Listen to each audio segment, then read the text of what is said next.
এক গ্রামে শেখর নামে এক লোক বাস করত। শেখরের ছিল দুই বউ, মাধুরী আর মালতী। বাড়ির পাশে শেখরের একটা ভাতের হোটেল ছিল। সেখানে আবার খাবার বিক্রি করে যা দু পয়সা রোজগার হতো তাই দিয়ে তাদের সংসার চলে যেত। কিন্তু হঠাৎ একদিন, কি গো, আজকে এত বেলা হয়ে গেল, তুমি হোটেলে যাবে না? আজকে শরীরটা বড় খারাপ লাগছে। আজকে মনে হয় না হোটেলে যেতে পারবো। হোটেলের সামনে দেখলাম বেশ অনেক লোকের ভিড় জমে আছে। ঠিক সময়ে সবাইকে খাবার দিতে না পারলে তো সবাই ফিরে যাবে। কি করব বলো, তাই বলে অসুস্থ শরীর নিয়ে তো আর কাজে যেতে পারি না। হ্যাঁ, সেটা অবশ্য তুমি ঠিকই বলেছ। আচ্ছা ঠিক আছে, তুমি বিশ্রাম করো, আমি দেখছি কি করা যায়। ছোট বউ মালতীর সঙ্গে মাধুরীর সব সময় ঝামেলা লেগেই থাকতো। প্রতিদিন সকাল বিকাল তাদের ঝগড়া চলতো। কি গো দিদি, তুমি এখনো রান্না বসাওনি? এত বেলা হয়ে গেল, ক্ষুধায় তোমার পেট চোচো করছে। তোর যখন এতই ক্ষুধা পেয়েছে তখন নিজে গিয়ে রান্নাটা বসালেই তো পারিস। তোমার সাহস তো কম না দিদি, তুমি আমাকে রান্না করতে বলো? আমি এই বাড়ির ছোট বউ, আমি রান্না করতে যাব কেন? ও, তুই ছোট বউ বলে সব দিন বুঝি আমি তোকে পায়ের উপর পা তুলে বসে বসে খাওয়াবো? ওটি হচ্ছে না। তাহলে আর কি, তুমি তোমার মতো থাকো আর আমি আমার মতো। এদিকে ঘরের ভেতর শুয়ে দুই বউয়ের ঝগড়া শুনে ভীষণ দুশ্চিন্তায় পড়ে যায় শেখর। একসময় সে একা একাই বলতে থাকে, ওদেরকে নিয়ে আমি আর পারছি না। এত করে বোঝালাম যে নিজেদের মধ্যে ঝগড়া করো না, কিন্তু একজনও আমার কথা কানে নিচ্ছে না। অসুস্থ শরীর নিয়েও আমি সারাদিন খেটে মরছি, আর ঘরে ফিরে প্রতিদিন এদের ঝগড়া শুনতে হচ্ছে। এবার এর স্থায়ী একটা কিছু ব্যবস্থা করতেই হবে। এদিকে অনেক বেলা হয়ে গেলেও হোটেল না খোলায় বেশ অনেক লোকের ভিড় জমে গেছে। আরে এটা কি হয়ে গেল বলো তো ভাই? এত বেলা হয়ে গেল অথচ শেখর দাদার হোটেলটা খুলছে না। এই আমিও তো কিছুই বুঝতে পারছি না গো দাদা, এমনটা তো কখনো করে না। আজকে মনে হচ্ছে আমাদেরকে না খেয়েই বাড়ি যেতে হবে। হ্যাঁ গো দাদা, এত বেলা হয়ে যাওয়ার পরেও যখন হোটেল খুলছে না, তার মানে এই আজকের খাবার আমাদের কপালে জুটবে না। কি আর করা, চলো সবাই বাড়িতে ফিরে যাই। এখানে শুধু শুধু বসে থেকে কোনো লাভ নেই। সবাই যে যার বাড়িতে ফিরে যায়। এদিকে শেখর তার দুই বউ মাধুরী ও মালতীকে কাছে ডাকে। তোমাদের একসাথে ডাকার একটা কারণ আছে। তোমাদের এই ঝগড়া আমি আর সহ্য করতে পারছি না। এই মাধুরী দিদিই তো সব নষ্টের মূল, সব সময় শুধু আমার পায়ে পা দিয়ে ঝগড়া করে। আর একটা মিথ্যে কথা বললে একদম মুখ ভেঙে দেবো মালতী। তোমরা একটু চুপ করবে? তোমাদের এখানে ডাকার কারণ আমি তোমাদের একটা পরীক্ষা নেব। যে পরীক্ষায় ভালো করবে আমি তাকে আমার সাথে রাখবো, অন্যজনকে চিরতরে এই বাড়ি থেকে তাড়িয়ে দেবো। বলো কি পরীক্ষা দিতে হবে? এই পরীক্ষায় আমিই ভালো করব আর মাধুরী দিদি দূর হবে। সেটা তো সময় এলেই বোঝা যাবে। আগে বলো তো দেখি কি এমন পরীক্ষা? তোমরা 7 দিন করে আমার হোটেলটা চালাবে। প্রথম 7 দিন মালতী এবং শেষ 7 দিন মাধুরী। যে ভালোভাবে হোটেলটা চালাতে পারবে আমি তাকে এই বাড়িতে রাখবো। এ আর এমন কি কাজ, আমি কাল সকাল থেকেই কাজে লেগে পড়ব। পরদিন সকাল হতেই মালতী হোটেলের কাজে লেগে পড়ে। সে একা হাতে হোটেলের খাবার রান্না করতে থাকে। দূর ছাই, কেন যে পরীক্ষায় রাজি হতে গেলাম? বাড়িতে তো আমি কখনোই রান্না করিনি। এখন এই হোটেলের এতগুলো মানুষের খাবার কিভাবে রান্না করব? কই গো, তাড়াতাড়ি আমাদেরকে খেতে দাও গো, বড্ড ক্ষুধা পেয়েছে। এই তো দিচ্ছি, আর সবাই এক এক করে লাইন দিয়ে বসুন। আজকে শেখর দাদাকে কোথাও দেখতে পাচ্ছি না যে।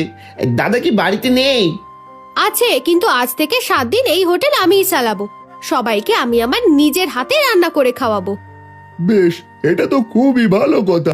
আমরাও তাহলে নতুন হাতে রান্না খেয়ে দেখি কেমন হয়েছে।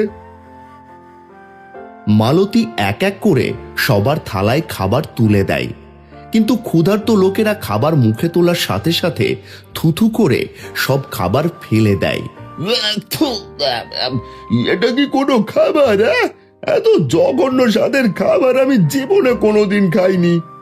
এই চলো সবাই, এই খাবার খেলে আমরা অসুস্থ হয়ে পড়বো। এই হোটেলের এক মুহূর্ত আমরা থাকবো না, যত সব।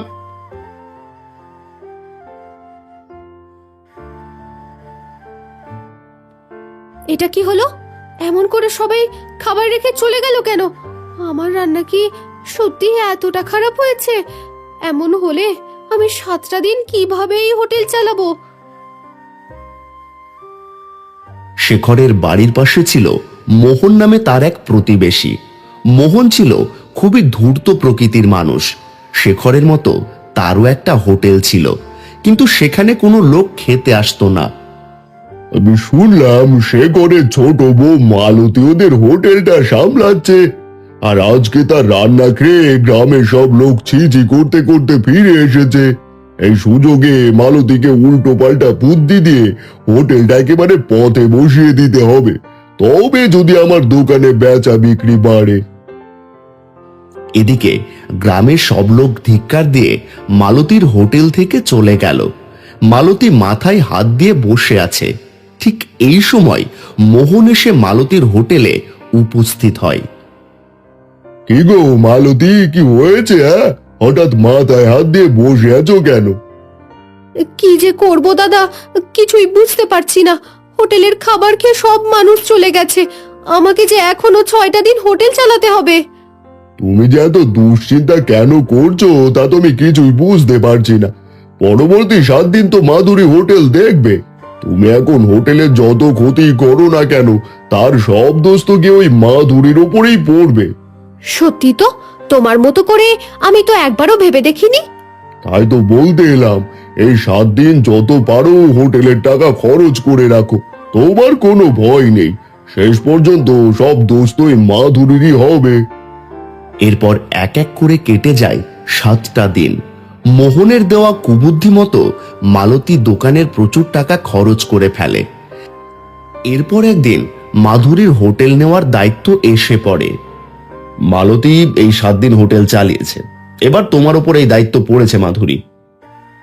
কিন্তু মালতী তো এই 7 দিনে হোটেলটাকে একেবারে পথে বসিয়ে দিয়েছে, আমি এখন কি বা করতে পারি? সেসব কথা আমি শুনতে চাই না, আমি কেবল পরীক্ষার ফল দেখতে চাই।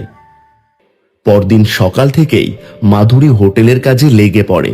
সে বিভিন্ন প্রকারের বুনো শাক নিয়ে আসে, সাথে আনে নদী থেকে ধরা কুঁচো মাছ। বিভিন্ন প্রকারের শাক দিয়ে বড়া তৈরি করা হবে, তার সাথে থাকবে কুচো মাছের বিভিন্ন প্রকারের খাবার। ভালো করে রান্না করতে পারলে এর স্বাদ মানুষের মুখে একেবারে লেগে থাকবে। কি গো দাদা, কি বুঝছো? কি আর বলবো, গন্ধতে তো থাকতেই পারছি না গো। যে খাবারের এত ঘ্রাণ, তা না খেতে কত সুন্দর হবে। এবারে মনে হচ্ছে আমাদেরকে আর ফেরত যেতে হবে না, আমরা প্রাণ ভরে মাধুরী দিদির হাতে সুস্বাদু খাবার খেতে পারবো। আমার রান্না শেষ, সবাই খেতে বসে পড়ুন। আমি এক এক করে সবাইকে খাবার দিচ্ছি। এই 7 দিনে আপনারা আমাদের হোটেলের খাবার খেতে পারেননি, তার ক্ষতিপূরণ হিসেবে আপনাদেরকে খাবারের টাকা দিতে হবে না। যদি খাবার খেয়ে ভালো লাগে তবেই টাকা দেবেন। বেশ ভালো কাজ করেছো কিন্তু দিদি, এবারে একেবারে কবজি ডুবিয়ে খাবো। টাকা নিয়ে ভয় নেই, খাবার পছন্দ হলে তবেই টাকা দেব।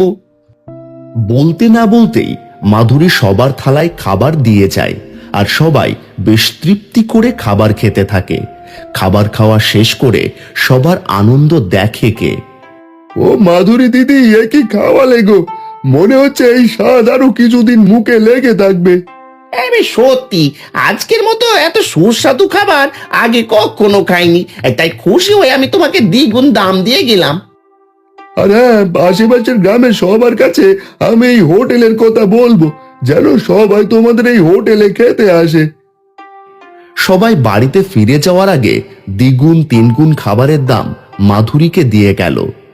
একবেলায় এত টাকা পেয়ে মাধুরী ভীষণ খুশি। যাক, আজকে একবেলাতেই অনেকগুলো টাকা আয় হয়ে গেছে। এমন চলতে থাকলে 7 দিনের ভিতর আমি হোটেলের পরিস্থিতি ঘুরিয়ে ফেলতে পারবো। মনে হচ্ছে মাধুরী বেশ ভালোভাবেই হোটেল চালাচ্ছে, তা না হলে গত 7 দিনে তো হোটেলের সামনে এত হইচই হতো না। এদিকে মাধুরীর দায়িত্বে হোটেলের খাবারে এত বেচা কেনা দেখে মালতীর মনে ভয় হয়। সে তাড়াতাড়ি প্রতিবেশী মোহনের কাছে আসে। সবই তো শুনলেন দাদা, এখন মাধুরী দিদি যদি আমার থেকে ভালো হোটেল চালায় তাহলে তো আমাকে এই বাড়িতে আর থাকা হবে না। হ্যাঁ বেশ, আচ্ছা, বড় এক ফ্যাসাদে পড়ে গেছো দেখছি। তার বলতে। এখন আর দয়া করে আপনি আমাকে কিছু একটা বুদ্ধি দিয়ে এই বিপদ থেকে উদ্ধার করুন। ঠিক আছে, আমি কি বলছি মন দিয়ে শোনো। মোহন এবার মালতীর কানে কানে কিছু একটা বুদ্ধি দেয়। এরপর এক এক করে কেটে যায় 6টা দিন। 7ম দিন সকালবেলা মাধুরী হোটেলে খুব ভালো ভালো কিছু খাবার জোগাড় করে। সেগুলো হোটেলে রেখে বাড়ির দিকে চলে যায়। ঠিক এই সময় চুপি চুপি হোটেলে ঢুকে পড়ে মালতী। মাধুরী দিদি একটু আগেই বাড়ির দিকে চলে গেছে, এটাই সুযোগ। এবারে আমাকে সাবধানে কাজটা করে ফেলতে হবে।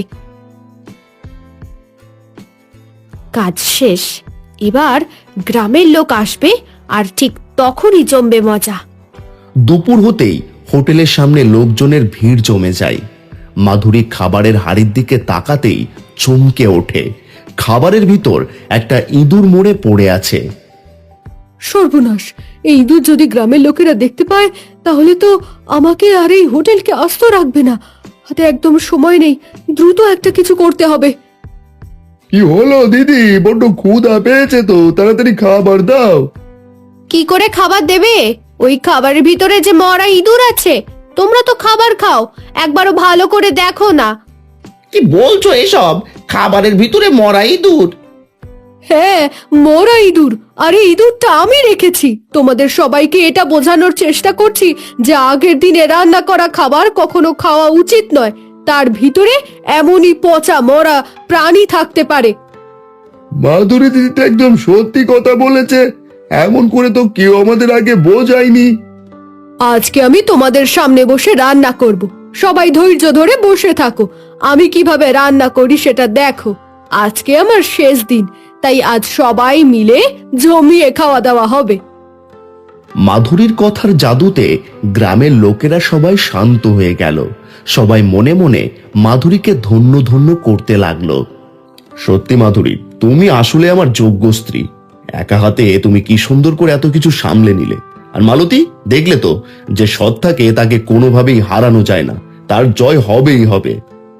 আমার ভুল হয়ে গেছে, এবারের মতো আমাকে ক্ষমা করে দাও। আমি অন্যের মতো কিছু না দেখে বুঝে হোটেলের এত বড় ক্ষতি করে ফেলেছি। নিজের ভুল নিজেই বুঝতে পারায় শেখর মালতীকে ক্ষমা করে দিল। মালতীও এরপর থেকে নিজেকে শুধরে নিল। দুই বউকে নিয়ে শেখর আবার সুখে শান্তিতে দিন কাটাতে লাগলো।